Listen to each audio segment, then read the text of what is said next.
Hello students, my name is Karan Bansal. Today we will discuss about electric flux and Gauss theorem. So electric flux को समझने से पहले हम area vector के बारे में बात करेंगे. Area vector is a vector quantity whose magnitude is the area of the figure and its direction is perpendicular to the plane of the figure. As you can see in the diagram, there is a plane whose area is ds and its direction is given by n cap, which is perpendicular to the plane of the figure, and ds vector is represented by ds into n cap. Ds is the magnitude of the figure and n cap is the direction. Now the electric flux. Flux means flow of electric field. So electric flux represents the number of electric field lines crossing the area, and it is represented by phi E, and it is a scalar quantity, and the SI unit of phi E is Newton meter square per coulomb. Let us suppose E vector is the electric field intensity and ds vector is the area element vector and its magnitude is ds, and n cap represents its direction, which is perpendicular to the plane of figure, and theta is the angle between E vector and ds vector. So the electric flux depends upon the electric field intensity. More is the electric field intensity, more will be the electric flux, and more will be the area of the figure, more will be the electric flux, and the more is the value of cos theta, more will be the electric flux. So electric flux is given by E ds cos theta, that is equal to E vector dot ds vector, and the value of total electric flux emerging out of a closed surface is given by phi E, that is equal to surface integral of d phi E over the surface S. अगर surface closed है तो integration में एक circle draw कर देंगे हम, that represent the electric flux over the closed surface. यहाँ पे हमारे पास कुछ इंपॉर्टेंट पॉइंट्स हैं. अगर ई वेक्टर ds वेक्टर के परपेंडिकुलर है, it means theta will be 90 degree. So cos 90 is 0, so electric flux will be 0. It means no electric field line crossing the area, as E vector and ds vector are mutually perpendicular. If E vector and ds vector are in the same direction, then the angle will be 0 and cos 0 is 1 and the electric flux is E ds, and it is the maximum value of electric flux. Here it means electric field lines are emerging out of the surface. If E vector and ds vector both are in opposite direction, then theta will be 180 degree and the electric flux is minus E ds, and here the electric flux is also maximum. It means electric field lines are coming into the surface.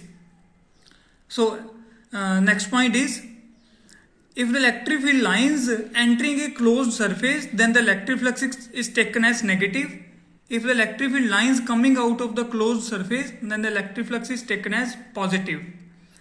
And the electric flux depends upon the nature as well as quantity of the charges enclosed by the surface, and it also depends on the medium present. The value of electric flux is independent of the distribution of charges and the separation between them inside the closed surface. And the dimension formula for electric flux is ml raised to power 3, t raised to power minus 3, a raised to power minus 1. Now the Gauss theorem in electrostatic, it states that the total electric flux over the closed surface S in vacuum is 1 by epsilon naught times the total charge enclosed by the closed surface S. Let us suppose here a closed surface S which encloses a charge Q. So the total electric flux will be 1 by epsilon naught times the total charge enclosed by the closed surface S, where charge Q is the charge which is enclosed by a surface S. As any charge which is outside the closed surface, it does not contribute into the electric flux. तो हम इसका proof देखते हैं, proof क्या है। तो हमारे पास यहाँ पे एक स्फीयर है जिसके सेंटर में क्यू चार्ज प्रेजेंट है। As it is positive charge and P is the observation point. हमने यहाँ पे एक पॉइंट P कंसिडर कर लिया स्फीयर के सरफेस के ऊपर, एंड इस स्फीयर का जो रेडियस है दैट इज R। तो अगर हम P पॉइंट के ऊपर इलेक्ट्रिक फील्ड इंटेंसिटी की वैल्यू देखें तो हमारे पास होगा 1/4πε0 Q/r² into r cap. What is r cap? It is a unit vector which represents the direction of electric field intensity at point P. तो हमने यहाँ पे एक स्मॉल एरिया एलिमेंट कंसिडर कर लिया that is ds vector and its magnitude is ds and its direction is along n cap. As d phi is equal to E vector dot ds vector, सो हम यहाँ पे E vector की value put कर देंगे and ds vector की value put कर देंगे। तो ये सारी टर्म हमारे पास मैग्नीट्यूड में है, तो ये डॉट प्रोडक्ट में पार्टिसिपेट नहीं करेंगे, तो पार्टिसिपेट करेंगे r cap dot n cap. And as r cap and n cap both are in same direction, so their dot product will be 1. So d phi will be 1/4πε0 Q ds by r². अगर हम complete surface की बात करें over the whole sphere, तो हम यहाँ पे integration कर देंगे। तो ये इंटेग्रेशन में सिर्फ ds पार्टिसिपेट करेगा, तो ds का इंटेग्रेशन होगा the surface area of the sphere that is 4πr²। तो हम यहाँ पे 4πr² पुट करेंगे तो हमारे पास सॉल्व करके आ जाएगा Q/ε0 which is the expression for Gauss law in electrostatic. हमारे पास यहाँ पे कुछ स्पेशल केसेस हैं। First one is if the closed surface does not contain any charge. अगर क्लोज सरफेस के अंदर कोई भी चार्ज प्रेजेंट नहीं है तो Q विल भी 0 होगा, तो फाई क्या होगा, फाई भी हमारे पास 0 हो जाएगा। It means electric flux through a closed surface containing no charge will be 0। अगर क्लोज सरफेस के अंदर एक इलेक्ट्रिक डाइपोल प्रेजेंट है, electric dipole is two equal and opposite charges separated by some small distance, this is electric dipole, and the total charge on the electric dipole is 0, it means electric flux will be 0। अगर close surface के अंदर एक discrete charge distribution present है, let us suppose Q1, Q2, Q3 up to Qn charges present हैं, तो electric flux में होगा phi will be is equal to 1/ε0 summation of Qi, I varies from 1 to n। Charge outside, हमने पहले बात की है कि जो चार्ज क्लोज्ड सरफेस के बाहर प्रेजेंट है उसको इलेक्ट्रिक फ्लक्स में काउंट नहीं करना, एंड जो इलेक्ट्रिक फ्लक्स होती है वो चार्ज की अमाउंट के डायरेक्टली प्रोपोर्शनल होती है। जितना ज्यादा चार्ज प्रेजेंट होगा उतनी इलेक्ट्रिक फ्लक्स ज्यादा होगी। यहाँ पे क्वेश्चन है what is electric flux and right it's SI unit. So electric flux linked with the surface is defined as the total number of line passing through that surface and the SI unit is Newton meter square per coulomb। हमारे पास यहाँ पे एक numerical है, let us suppose हमारे पास 2Q and -Q charges हैं जो कि A,0,0 point and 4A 0,0 के ऊपर प्रेजेंट हैं। यहाँ पे हमारे पास ये बड़ा स्फीयर है, एक हमारे पास यहाँ पे एक छोटा स्फीयर है, एंड इसका रेडियस 2a है हमारे पास, एंड इसका जो रेडियस है दिस इज 8a, एंड यहाँ पे हमारे पास 2Q चार्ज प्रेजेंट है, एंड यहाँ पे हमारे पास -Q चार्ज प्रेजेंट है। हमने इन दोनों कॉन्सेंट्रिक स्फीयर में से इलेक्ट्रिक फ्लक्स के रेशियो कैलकुलेट करनी है। So find the ratios of the flux of the electric field due to these charges through the concentric spheres of radius 2a and 8a centered at the origin। हमने यहाँ पे phi1 consider किया है, जो कि 2a radius वाले sphere में से इलेक्ट्रिक फ्लक्स को बता रहा है, and it is charge enclosed by epsilon naught, and इस स्मॉल स्फीयर ने चार्ज एंड क्लोज किया हुआ है 2q। सो हमारे पास q की वैल्यू हो जाएगी 2q by, so phi1 is 2q by epsilon naught, and phi2 is the electric flux through the sphere of radius 8a। And जो 8a वाला बड़ा स्फीयर है, इसके अंदर दोनों चार्जेस प्रेजेंट हैं, 2q and -q। So it mean charge contained in the sphere is q is equal to 2q minus q is equal to q. It means phi2 will be charged by epsilon naught, and charge and closed is capital Q by epsilon naught. It means phi1 by phi2 is equal to 2. Now the deduction of Coulomb law from the Gauss theorem. हम Gauss theorem की help से coulomb law को भी calculate कर सकते हैं, इसको deduce कर सकते हैं। सेम हम डायग्राम कंसीडर करेंगे। तो according to Gauss theorem, phi will be surface integral over the sphere S E vector dot ds vector charged by epsilon naught, and E vector and ds vector both are in same direction, so angle will be 0. So cos 0 1, so E ds का integration हो जाएगा, and over the surface electric field की जो value है that is same. सो ये जो E है ये इंटेग्रेशन में से बाहर आ जाएगा, एंड ds की इंटेग्रेशन होगी 4πr²। तो एट द पॉइंट P हमारे पास इलेक्ट्रिक फील्ड की वैल्यू आ जाएगी q by 4πε0 into r cap, and this is the electric field intensity at point P which is at a distance r from the charge Q। अगर हमारे पास P point के ऊपर एक test charge Q naught present होगा, तो उस test charge के ऊपर फोर्स लगेगी that is given by charge into electric field intensity. So हमारे पास एक्सप्रेशन आ जाएगा Q naught by 4πε0 into r²। So there are some applications of Gauss law. First one is electric field intensity due to an infinitely long straight uniformly charged wire. So हमारे पास एक infinitely thin wire है जिसके ऊपर +q charge है, and ये charge its length distribute हो जाएगी। Let us suppose linear charge density is lambda. So हमने यहां पे एक P पॉइंट है जिसके ऊपर इलेक्ट्रिक फील्ड इंटेंसिटी कैलकुलेट करनी है।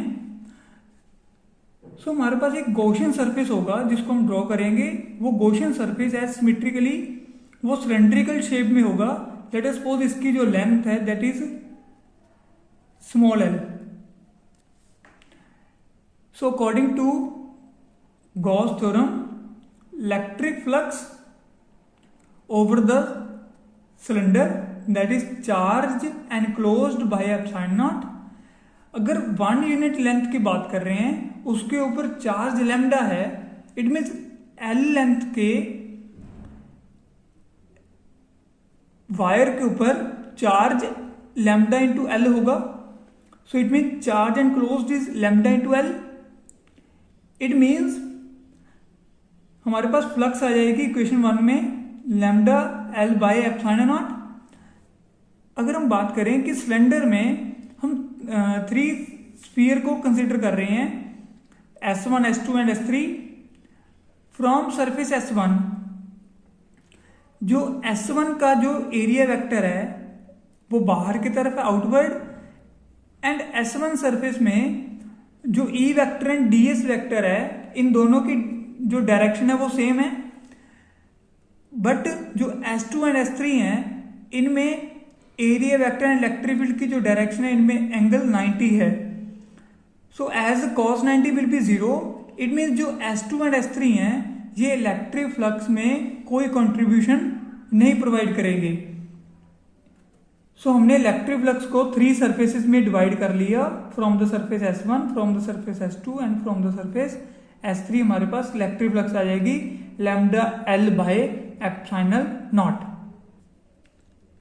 सो जो इलेक्ट्रिक फ्लक्स में कंट्रीब्यूशन हो रही है सिर्फ S1 सरफेस की हो रही है, एंड S1 सरफेस के लिए electric field vector and ds vector both are in same direction, so उनमें एंगल होगा 0, सो cos 0 इज 1, सो हमारे पास ये वाला एक्सप्रेशन आ जाएगा। एंड जो E की वैल्यू है वो सरफेस के ऊपर कांस्टेंट है, इट मीन्स इसको हम इंटीग्रेशन में से बाहर ले आएंगे, एंड ds की इंटीग्रेशन एज जो S1 सरफेस है it is a curve surface, and curve surface जो एरिया होता है, curve surface area of the cylinder is 2 pi r into L। सो यहाँ पे L के साथ L कैंसिल आउट हो जाएगा, so E is equal to lambda by 2 pi epsilon naught into R, and clearly E is inversely proportion to R। So जितना ज़्यादा दूर observation point होगा उतनी ही इलेक्ट्रिक फील्ड इंटेंसिटी जो है वहां पे कम होगी। अगर चार्ज पॉजिटिव है, अगर चार्ज पॉजिटिव होगा it means lambda will be greater than 0, it mean electric field जो इलेक्ट्रिक फील्ड इंटेंसिटी की जो डायरेक्शन है it is radially outward.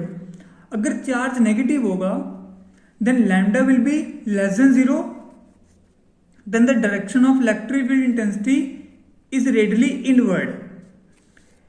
Now the second application is electric field intensity due to the uniformly charged infinite plane sheet।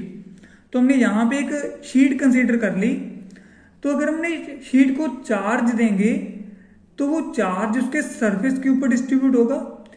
तो हमको पता है कि surface charge density is sigma, that is charge per unit area. It means 1 unit area के ऊपर charge sigma present है। सो हमने यहां पे ds सरफेस को सर्कुलर एरिया मान के एक गॉसियन सरफेस ड्रॉ किया है जो कि सिलेंड्रिकल शेप के फॉर्म में है। तो यहां पे P पॉइंट है ऑब्जर्वेशन पॉइंट जो कि इस शीट से r डिस्टेंस दूर है। अगर चार्ज पॉजिटिव है it means electric field lines will be radially outward. तो इस सरफेस में जो ds vector and E vector की जो डायरेक्शन है वो सेम है। It means electric flux through this area will be EDS। Similarly from this surface electric flux will B EDS, and जो गॉसियन सरफेस का जो कर्व सरफेस एरिया है उस सरफेस में से उसका जो एरिया वेक्टर होगा वो अपवर्ड होगा, एंड E वेक्टर इस तरफ है। इट मीन दोनों में एंगल 90 डिग्री है। इट मीन्स कर्व सरफेस जो है इलेक्ट्रिक फ्लक्स में कंट्रीब्यूशन नहीं प्रोवाइड करेगा। It means the total electric flux will be 2EDS, and according to the Gauss theorem this electric flux will be charge enclosed by this Gaussian surface by epsilon naught, and the charge enclosed by Gaussian surface is sigma into ds। तो यहाँ पे ds के साथ ds cancel out हो जाएगा, so electric field intensity will be sigma bye 2 epsilon naught। अगर हम vector form की बात करें तो यहाँ पे हमारे पास n कैप आ जाएगा जो कि इलेक्ट्रिक फील्ड इंटेंसिटी की डायरेक्शन को रिप्रेजेंट करेगा, and where n cap is unit vector perpendicular to the plane of sheet pointing away from it. अगर चार्ज पॉजिटिव है तो जो n कैप है वो शीट से अवे लाई करेगा। अगर चार्ज नेगेटिव है it means sigma will be negative, it means direction is inward, वो शीट के तरफ उसकी डायरेक्शन होगी। यहां पे कुछ पॉइंट्स हैं हमारे पास। The direction of electric field is directed away from the sheet if the charge is positive, and it is directed toward the sheet if it is negatively charged. Second is independent of R। आप expression में देख सकते हो कि जो R है इसके expression में नहीं आ रहा है, it means E is independent of R। it only depend upon surface charge density and acts perpendicularly to the sheet, and E is directly proportional to sigma. If the plane sheet has a finite thickness, then the charge on the both sides of the sheet are to be considered. Then the electric field intensity at point P. तो आप diagram में देख सकते हो कि यहाँ पे front part है जिसके ऊपर चार्ज है, एंड इसका बैक सरफेस है जिसके ऊपर भी सेम चार्ज होगा. It means electric field will be due to the both the sheets, that is E1 plus E2, and E1 will be sigma by 2 epsilon naught and E2 will be sigma by 2 epsilon naught, that is sigma by. Now the next application is electric field intensity due to the uniformly charged thin spherical shell. So the spherical shell is just like a hollow sphere. It means अगर इस hollow sphere को हम कोई भी charge देंगे तो वो सारा चार्ज उसके सरफेस के ऊपर डिस्ट्रीब्यूट हो जाएगा. एंड हम यहाँ पे 3 केसेस डिस्कस करेंगे. अगर हमारा ऑब्जर्वेशन पॉइंट इस होलो स्फीयर के बाहर लाई कर रहा है, ऑन द सरफेस लाई कर रहा है, और third one is inside the hollow sphere. सबसे पहले हम आउटसाइड द शेल के बारे में बात करेंगे. यहाँ पे हमारे पास P पॉइंट बाहर लाई कर रहा है, तो हम इस पॉइंट को सेंटर तक का रेडियस मान के एक स्फीयर ड्रॉ कर लेंगे. दैट इज स्मॉल r इसका रेडियस है और कैपिटल R इस होलो स्फीयर का रेडियस है. तो according to the Gauss theorem the electric flux is charge enclosed by the Gaussian surface by epsilon naught, and the charge let us suppose given to the hollow sphere is Q, and this Gaussian surface encloses the whole charge, so we here consider the charge Q. As at point P, E vector and ds vector both are in same direction, so the angle will be 0.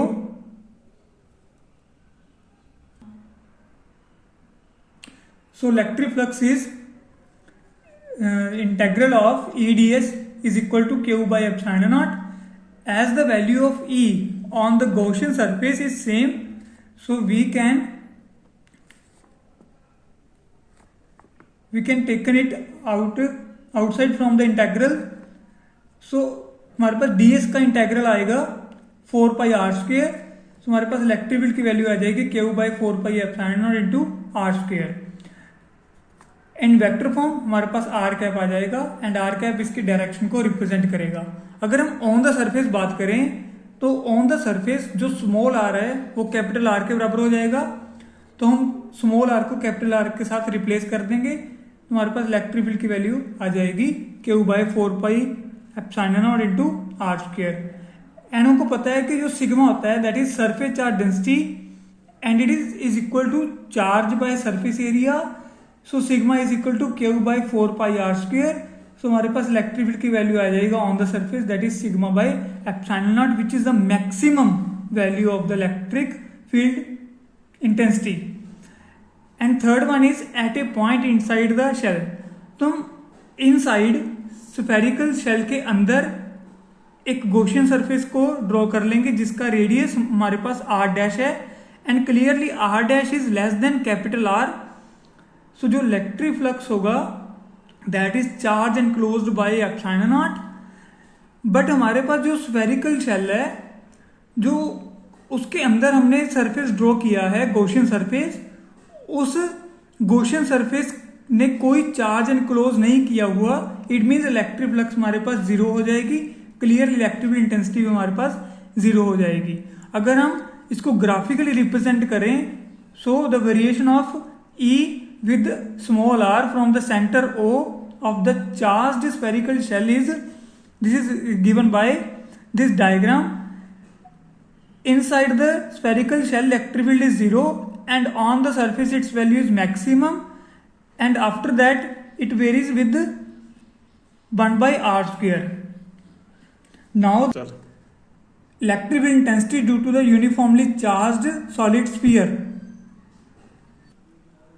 तो हमारे पास non conducting solid sphere है। आप diagram में देख सकते हो कि ये एक सॉलिड स्फीयर की बात कर रहे हैं हम। तो इट मीन्स अगर कोई भी उसको चार्ज देंगे हम तो वो on the surface and inside दोनों में वो डिस्ट्रीब्यूट हो जाएगा। It means whole over its volume जो चार्ज है वो डिस्ट्रीब्यूट हो जाएगा। एंड हम सिमिलरली फिर हम यहाँ पे 3 केसेस डिस्कस करेंगे। So first one is at a point outside the solid sphere. तो हमने आउटसाइड द सॉलिड स्फीयर हमने यहाँ पे P पॉइंट कंसिडर कर लिया। तो इस P पॉइंट पे इस सॉलिड स्फीयर की वजह से इलेक्ट्रिक इंटेंसिटी जो है वो बाहर की तरफ होगी, क्योंकि इस सॉलिड स्फीयर को हमने पॉजिटिव चार्ज दिया है। And E vector and DS vector में एंगल 0 है। हमारे पास इलेक्ट्रिक फ्लक्स हो जाएगी integral of EDS and cos हमारे पास 1 है, that is equal to Q by epsilon naught. And यहाँ पे हमारे पास E की वैल्यू जो है वो whole over its Gaussian surface वो सेम है। तो हमारे पास ये E की वैल्यू इंटीग्रल में से बाहर आ जाएगा। एंड जो इंटीग्रल है DS उसका वैल्यू होगा 4 pi r square. And similarly हमारे पास ये रिजल्ट आ जाएगा E is equal to Q by 4 pi epsilon naught into r square.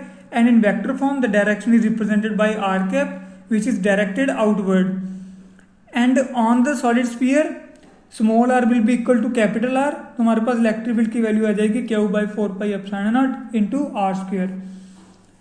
And at a point inside the solid sphere तुम एक गॉसियन सरफेस अंदर ड्रॉ कर लेंगे। तो अगर इस सॉलिड स्फीयर के को हमने Q चार्ज दिया है तो वो सारा चार्ज इसके वॉल्यूम में डिस्ट्रीब्यूट हो जाएगा। इट मीन्स हम यहाँ पे बात करेंगे कि 4/3 पाई r क्यूब वॉल्यूम के पास कितना चार्ज है Q। एंड 1 यूनिट वॉल्यूम में कितना होगा Q by 4/3 pi r cube. And 4/3 pi r square इस वॉल्यूम के पास कितना चार्ज होगा 4/3 pi r cube into 4/3 pi r cube. तो हम यहाँ पे Q डैश की वैल्यू आ जाएगी Q r cube by capital R cube. So according to the Gauss theorem हमारे पास जो इलेक्ट्रिक फ्लक्स है that is Q dash. Q dash is the charge enclosed by the Gaussian surface divided by epsilon. What is epsilon here? Electrical permittivity of the material of the insulating sphere. And हम यहाँ पे Q dash की value put कर देंगे that is Q r cube by capital R cube into epsilon. तो हमारे पास ये यहाँ तक का एक्सप्रेशन आ जाएगा। And on the Gaussian surface जो E की वैल्यू है वो सेम है। एंड हमको E की वैल्यू को हम बाहर ले आएंगे। एंड DS का जो इंटीग्रल है that is 4 pi r square. So हम यहाँ पे वैल्यू पुट कर देंगे तो हमारे पास ये रिजल्ट बन जाएगा। एंड Q की वैल्यू भी सेम है 4 pi epsilon naught constant and capital R की वैल्यू फिक्स है। It means E is directly proportional to R। तो हम अगर वेरिएशन की बात करें तो वेरिएशन हमारे पास है inside the solid sphere E is directly proportional to R and on the surface its value is maximum and after that it's vary with 1 by R square। So ये हमारे पास कुछ क्वेश्चंस हैं तो आप इनको आप दे सकते हो। तो आप इनको सॉल्व करके मेरे को भेज सकते हो। तब तक के लिए थैंक यू।